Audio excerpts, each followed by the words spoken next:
بسم اللہ الرحمن الرحیم اقرأ باسم ربک الذی خلق خلق الانسان من علق اقرأ وربك الأكرم الذي علم بالقلم علم الإنسان ما لم يعلم. قرآن کی پہلی وحی نے ہمیں بتا دیا تھا کہ اقرأ بسم ربک الذی خلق. قرآن کی پہلی وحی نے ہمیں بتایا تھا کہ اب تمہیں ریسرچ کا جو زمانہ آ چکا ہے، اب محققانہ سوچ لے کر آگے بڑھنا ہے. اب یہ نہیں کہنا کہ ہم چاند کو دیوتا مانتے ہیں، ہم سورج کو دیوتا مانتے ہیں، ہم فلاں لات منات عزات کو دیوتا مانتے ہیں. نانا، ارے یہ تمہارے دیوتا نہیں ہے، یہ تمہاری ریسرچ کا میدان ہے، تحقیق کے میدانات ہے. ان میں تمہیں سوچنا ہے. یہ تمہارے خدا نہیں ہے، تمہارا خدا جو وہ عرش اوپر ہے. تمہارا خدا اور ہے جس نے ان کو بھی بنایا ہے، جس نے سورج کو بنایا وہ تمہارا خدا ہے، جس نے چاند کو بنایا وہ تمہارا خدا ہے. جیسا اس کے بارے میں ہمیں سوچنا تھا. آج قرآن کی پہلی ہی وحی نے ہمیں یہ بتا دیا تھا. مگر آج مسلمان اتنے پستہ ہو چکے، اتنے پسماندہ ہو چکے ہیں کہ آج ہم اپنے ملک ہندوستان میں دیکھیں کہ آج مسلمان تعلیمی لحاظ سے سب سے زیادہ پسماندہ قوم مانی جا رہی ہے. حالانکہ ہندوستان کا جو پہلا وزیر تعلیم کون تھا؟ وہ ہمارے ابوالکلام آزاد تھے. وہ مسلم تھے. انہوں نے کتنی محنت کی ہوگی مجھے اور آپ کو تعلیم دلانے کے لیے. کیا سر سید احمد خان نے جب علی گڑھ مسلم یونیورسٹی بنائی تو اپنے ہی مسلمانوں نے ان کو گمراہ کہنا شروع کر دیا. اپنے ہی مسلمانوں نے ان کو اس وقت گمراہ کہنا شروع کر دیا. اگر اس وقت سر سید احمد خان کے نقش و قدم پر لوگ چلے ہوتے تو آج پھر یہ حالات نہیں آتے.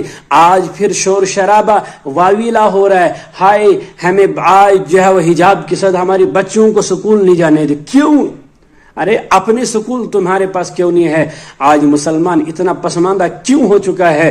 اگر ہم دیکھیں ہم نے ملک کے لیے ہم نے کیا کیا ہے، ہم نے اپنے مذہب کے لیے، اسلام کے لیے کیا کیا؟ کچھ بھی نہیں کیا ہے. اگر اے پی جے عبدالکلام جیسی شخصیت بن سکتی ہے اور وہ ریسرچ کے میدان میں، مگر وہ مقلدانہ سوچ کے ساتھ نہیں بنا جاتا. سر سید احمد خان مقلدانہ سوچ کے ساتھ نہیں بنا جاتا. اگر ہمیں دیکھنا ہے، ہمیں اپنے بیٹوں کو آج دیکھنا ہے کہ ہم اپنے بیٹوں کے ہاتھ میں کیا دیتے ہیں. جو آج ہمارے بیٹے کے ہاتھ میں ہوگا وہی اس کا فیوچر ہوگا، وہی اس کا فیوچر ہوگا.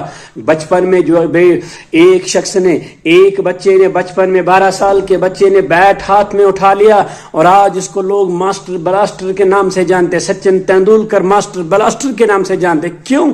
اس نے سارا زور اسی پر لگا لیا تھا. اور ایک شخص نے اپنے وہ ہاتھوں میں گلوز پہننے شروع کر دے اور وہ باکسنگ کا ماسٹر بن جاتا ہے. وہ محمد علی باکسر بن جاتا ہے. وہ کیوں بنتا ہے؟ کیونکہ آج یہی دیکھا جائے گا. اور ایک شخصیت نے اپنے ہاتھ میں کاغذ اور قلم کو اٹھایا تھا. کاغذ قلم اٹھانے کے بعد آج لوگ ان کو ڈاکٹر اے پی جے عبدالکلام کے نام سے جانتے ہیں. ہم دیکھیں گے کہ ہم نے اپنے بچوں کے ہاتھ میں کیا دینا ہے. اگر ان کے ہاتھ میں ہم نے کٹورا پکڑانا ہے تو پھر ہمیشہ بھیک ہی مانگتے رہیں گے. ان کے ہاتھ میں کرکٹ کا بیٹ دینا ہے یا اے پی جے عبدالکلام کی طرح اپنے بیٹوں کے ہاتھ میں ہم کاغذ اور قلم دیں گے. لہذا خدارا آج ہمیں ہوش کے ناخن لینے ہوں گے. ہم اپنے بچوں کے ہاتھوں میں کاغذ اور قلم دیں گے، ان کے ہاتھوں میں کمپیوٹر دیں گے. انشاءاللہ العزیز یہ کل کے پریزیڈنٹ بن سکتے ہیں، کل کے اے پی جے عبدالکلام بن سکتے ہیں، کل کے یہ وزیر اعظم بن سکتے ہیں. یہ کیوں؟ کیوں بول رہا ہوں میں؟ کیونکہ وَلَقَدْ يَسَّرْنَا الْقُرْآنَ لِلذِّكْرِ فَهَلْ مِن مُدَّكِرٍ، قرآن نے کہا تھا میں نے یہ قرآن آسان تمہیں کر کے دیا تھا، یہ قرآن بہت آسان تھا تمہارے لیے، آج کیوں ہمیں روکا جا رہا ہے قرآن پڑھنے سے؟ آج ہمیں کیوں روکا جا رہا ہے بخاری مسلم پڑھنے سے؟ اور کیوں ریسرچ کے میدان میں جو ہے وہ ہمیں روکا جا، ریسرچ کرنے سے روکا جا رہا ہے؟ ہمیں پسماندہ کیوں بنایا جا رہا ہے؟ لہذا سوچو، خدارا آج بھی اگر ہم نے ہوش کے ناخن نہیں لیے پھر ہمارا نام لینے والا کوئی نہیں رہے گا۔ لہذا میں آج بھی کہتا ہوں ہم نے دیکھنا ہے کہ ہندوستان میں ہم کس پوزیشن میں ہے، ہم کیوں چائنیز کی چیزیں استعمال کر رہے ہیں، ہم کیوں جرمن چیزیں استعمال کر رہے ہیں، ہم کیوں دوسرے ملکوں کی چیزیں استعمال کر رہے ہیں؟ کیا ہمارے ملک کے اندر وسائل نہیں ہے؟ وسائل سے بھرا پڑا ہے ہمارا ملک، مگر آج ہمیں طے کرنا ہے کہ ہم نے اپنے ملک کو جو ہے نمبر 1 پر لینا ہے، اس کو سپر پاور بنانا ہے۔ مگر وہ سپر پاور بنے گا کیسے؟ وہ بنے گا اے پی جے عبد الکلام بننے سے، اے پی جے کلام بننے سے۔ وہ بنے گا آپ ہر شخص اپنی اپنی محنت اور اپنی اپنی طاقت کے مطابق جو حصہ ڈالتا چلے جائے گا، انشاءاللہ العزیز آپ دیکھیں گے کیسے ملک ترقی کرتا ہے۔ مگر اس کے بارے میں ہمارے بچوں کو آج ہم اپنے بچوں کا فیوچر خود تباہ کر رہے ہیں۔ ہم نے دیکھنا ہے قرآن کی پہلی وحی نے کہا تھا اقرأ بسم ربک الذی خلق، آپ کو کیا کرنا ہے؟ تحقیق کے میدان میں آنا ہے۔ یہ چاند سورج ستارے آپ کا جو آپ کی خدا نہیں ہے، یہ خدا جس خدا نے ان کو پیدا کیا ہے، آپ اس خدا کے بارے میں سوچنا شروع کر دیں۔ وہ خدا کیا ہے جس نے آسمان بنایا؟ یہ آپ کے تحقیقاتی میدان ہے، یہ تحقیقاتی میدان ہے۔ آپ نے سورج کو دیکھنا ہے، سورج کیسے بنا ہے، سورج کیا ہے، سورج کے بارے میں ریسرچ کرنی ہے، چاند کے بارے میں ریسرچ کرنی ہے، زمین کے معدنیات زمین کے اندر ہے کیا وہ ریسرچ کرنا ہے، اور زمین کے اوپر ہے کیا وہ ریسرچ کرنا تھا۔ ہم کیوں بیٹھ گئے ہیں چپ کر کے اپنے گھروں میں؟ خدارا ان خولوں سے باہر نکلنا ہوگا۔ آج پھر کہتے ہیں علماء کہتے ہیں کہ آج کے ائمہ اور خطبہ اور علماء کہتے ہیں عوام علماء سے خطبہ سے میروائزوں سے متنفر ہو چکے، نہیں آ رہی ہے سننے کے لیے۔ وہ کیوں نہیں سننے آ رہی ہے؟ یہ عوام کا عوام نہیں، یہ عوام کی غلطی نہیں ہے، یہ میری اور آپ کی غلطی ہے۔ ہم نے لوگوں کو کیا دیا ہے؟ ہم یہ دیکھیں گے کہ آج جو ہے وہ ہم اتنے ہی بس ہم لوگوں کو صرف ممبروں پر آ کر مسلک بتا رہے ہیں، ہم ان کو بول رہے ہیں کہ حنفی بنو، سلفی بنو، دیوبندی بنو، بریلوی بنو۔ یہ چیزیں کیا ابھی تک ہمارے 1400 سال میں ہماری نماز بھی مکمل نہیں ہو پا رہی ہے؟ کیا اتنا المیہ مسلمانوں کے کہ آج تک مسلمان یہ ڈیسائیڈ نہیں کر پا رہا ہے کہ ہماری نماز کے اندر کتنی چیزیں سنت ہے؟ کوئی کہہ رہے یہ منسوخ ہے، کوئی نہیں یہ سنت ہے، کوئی کہہ رہے آمین زور سے کہنی ہے، کوئی کہہ رہے آمین آہستہ کہنی ہے۔ اس پر کب تک مسلمان 14 سالوں سے تم لڑا رہے ہو مسلمانوں کو، کب تک اسی پر لڑاتے رہو گے؟ دنیا چاند پر پہنچ گئی ہے اور تم ابھی تک یہاں پر ہو۔ کیا ہمارے فقہا نے ان پر جو ہے وہ بحث نہیں کی تھی؟ کیا ہمارے فقہا نے ان تمام جو ہے وہ اختلافی علوم پر، اختلافی مسائل پر جو ہے وہ بحث کرنے کے بعد بات کو بند نہیں کر دیا تھا؟ تو کیوں نہیں نئی چیزوں کے بارے میں ہم ریسرچ شروع کرتے ہیں؟ کیوں لوگوں کو ممبروں پر یہی بولا جا رہا ہے؟ جب عوام آتی ہے وہ اپنا مسئلہ سننے کے لیے آتی ہے، میرے یہاں مولوی صاحب صرف وضو بول رہے ہیں، وضو میں فلاں چیز غلط ہو رہی ہے تمہاری، فلاں آدمی نے غلط بولا ہے، وہ اس کو کافر کہہ رہا ہے، یہ اس کو کافر کہہ رہا ہے، یہ اس کو گمراہ کہہ رہا ہے، یہ اس کو گمراہ کہہ رہا ہے۔ پھر عوام تم سے متنفر نہیں ہوگی تو پھر ہوگا کیا؟ بور ہو چکی ہے عوام، بور ہو چکی ہے عوام آج علماء سے، آج خطبہ سے، ائمہ سے، ایک ہی چیز ڈسکس ہو رہی ہے، بس اپنے مسلک ڈسکس ہو رہے ہیں۔ آج اپنے جو ہے وہ یہی چیزیں ڈسکس ہو رہی ہے، اور جو ڈسکس ہونا تھا آج کبھی کیا ہمارا اسلام صرف یہ ہمارا ایک دین ہے، مذہب نہیں تھا یہ؟ قرآن میں کسی جگہ قرآن و سنت میں آپ کو اسلام کے لیے مذہب کا لفظ استعمال نہیں ہوا۔ مذہب تو ہم کہتے ہیں مذہب حنفیہ، مذہب شافعیہ، مذہب مالکی، تو ان کے لیے مذہب استعمال ہوا تھا، اسلام کے لیے دین کا لفظ استعمال ہوا تھا۔ دین کا مطلب یہ تھا، دیکھو آپ صلی اللہ تعالی علیہ معراج کا بھی واقعہ گزرا ہے۔ معراج میں آپ صلی اللہ تعالی علیہ وسلم نے معراج ہوا کیوں تھا؟ فلسفہ معراج کیا تھا؟ لا الہ الا اللہ، لا الہ الا اللہ. لا الہ الا اللہ کا مطلب تھا کہ آج تم لات منات کو دیوتا مانتے ہو, خدا مانتے ہو, ایک خدا میں نے بھی لایا ہے.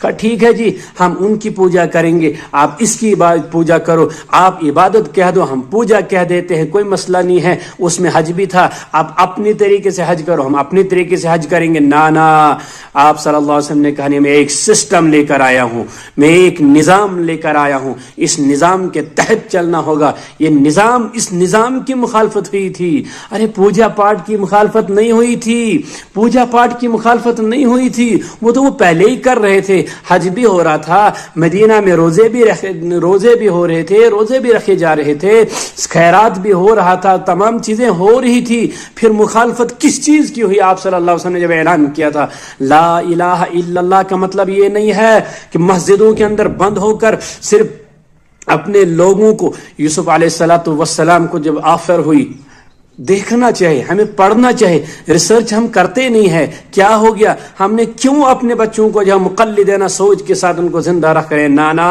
محققانہ سوچ دو اپنے بچوں کو. یہ مت ڈرو یہ حنفی سے سلفی بن جائے گا, سلفی سے حنفی بن جائے گا. مجھے پتا ہے آج کے علماء, آج عوام کو کیوں روکا جا رہا ہے, اس لیے روکا جا رہا ہے کہ اگر اس نے پڑھنا شروع کر دیا تو پھر مجھے مفتی صاحب کون کہے گا, مجھے مولوی صاحب کون کہے گا, مجھے امام صاحب کون کہے گا, میرے پاس کون آئے گا. ارے کیوں نہیں پڑھنے دیتے بچوں کو؟ آپ ان کو پڑھنے دیجئے, ان کو میدان میں آگے آنے دیجئے. یہ سوچیں گے, خود غور و فکر کرنا شروع کر دیں گے, دیکھیں گے کہ ہماری نماز کیا ہے, ہماری نماز کی لاجک کیا ہے, ہماری عبادات کی لاجک کیا ہے. یہ دین صرف عبادات کے لیے محدود نہیں تھا, دین عبادات کے لیے محدود نہیں تھا, اس میں معاشرت بھی تھی. اس میں کیونکہ آج ہمارے دین کو جو ہے وہ مذہب کا نام دے دیا گیا ہے, اور مذہب کا مطلب ہوتا ہے کہ مسجد تک بند کر لیا جائے. میں عرض کر رہا تھا یوسف علیہ السلام کو جب آفر ہوئی کہ آپ لیجئے عہدہ, کون سا عہدہ لیجئے, انہوں نے کیا کہا کہ بڑی سی مسجد بنا دی جائے جہاں میں لوگوں کو تسبیحاں پکڑ کر جب تزکیہ نفس کراؤں. نانا ان کے اپنے فائنانس کا منسٹر بنا دیا جائے. کیوں؟ اصل مسئلہ تو خدمت خلق تھا نا. وہ چاہتے تھے کہ ہم خدمت خلق کر کے عوام کے سامنے آئیں, عوام کے سامنے آئیں, عوام کی خدمت کریں. ہم عوام کے سامنے آ کر اللہ کو, دنیا تو ملے گی ہی, کیا آج ہمیں کیوں ڈیوائیڈ کیا جا رہا ہے, ہمیں کیوں بتایا جا رہا ہے یہ چیزیں, ہمیں کیوں کہا جا رہا ہے کہ آج ایک دنیاوی علوم تو دینی علوم؟ یہ کس نے کہا تھا؟ شریعت میں صرف علم نافع اور غیر نافع تھا. کیا آج ہم نے KS-IS کے علوم کو جو ہے وہ ہم نے اس کو دنیاوی علوم کہہ دیا ہے؟ کیا ہم اپنے بچوں کو یہ کیا KS-IS ڈاکٹر بننا, یہ جو ہے وہ فزکس پڑھنا, یہ جو کیمسٹری پڑھنا, یہ تمام کے تمام علوم کیا یہ علم نافع کے علوم نہیں تھے؟ ہم اپنے بچوں کو کیوں نہیں بتاتے کہ ڈاکٹر بننا بھی تیرے لیے علم نافع ہے, تو ڈاکٹر بن کر بھی خدا کو حاصل کر سکتا ہے. یہ کس نے ہمیں کہا تھا تسبیح پکڑ کر ہی خدا کو پکڑا جا سکتا ہے, مسجد میں آ کر مسجد میں خدا ملتا ہے؟ نانا آپ جو ہے وہ DC کی کرسی پر بیٹھ کر آپ جو ہے وہ اپنی ہر پوسٹ پر جا کر آپ KS-IS آفیسر بن کر بھی خدا کو حاصل کر سکتے ہیں. مگر مسئلہ ہے کہ آپ خدا کو یاد کریں گے. مسئلہ ہے کہ آپ اقرأ بسم ربک الذی خلق, آپ جو علوم حاصل کریں گے وہ KS کے علوم ہوں, وہ سائنس کے علوم ہوں, وہ فلکیات کے علوم ہوں, وہ جس بھی سائنس اور ٹیکنالوجی کے علوم ہوں, مگر ربک الذی خلق آپ اللہ کے نام کے ساتھ, اس کے ساتھ اللہ ساتھ رکھیں گے. آپ ہمیشہ خدا کی, جب آپ دین کو ساتھ رکھیں گے, جب دین کو ساتھ رکھیں گے تو پھر ہوگا کیا؟ پھر یہ ہوگا کہ آپ کو اس چیز کا جو آپ علوم حاصل کر رہے ہیں, جو آپ کام کر رہے ہیں, اس کا بدلہ بھی ملے گا, اس کی برکتیں بھی ملیں گی. بدلہ ہوگا کیا؟ بدلہ آخرت میں ملے گا اور برکات دنیا میں ملیں گی. مگر برکات ملیں گی تب تو جب وہ کام ہوگا, جب ہم KS-IS آفیسر بنیں گے, ہم جو ہے وہ سائنس ٹیکنالوجی کے علوم حاصل کریں گے, اپنے بچوں کو اس طرف لگانے کی کوشش کریں گے, پھر ہی جا کر ہم کامیاب ہو سکتے ہیں. لہذا میں خدا را یہ آپ سے کہہ رہا ہوں کہ آج ہمیں ہوش کے ناخن لینے ہوں گے.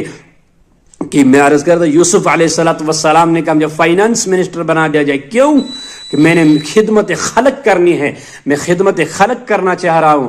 جو اب اختتام پر کیونکہ وقت ہو رہا ہے, تو خدمت خلق کا مطلب کیا ہوتا ہے کہ ہم عوام کی خدمت کریں، عوام کی خدمت کے ذریعے خدا کو حاصل کریں.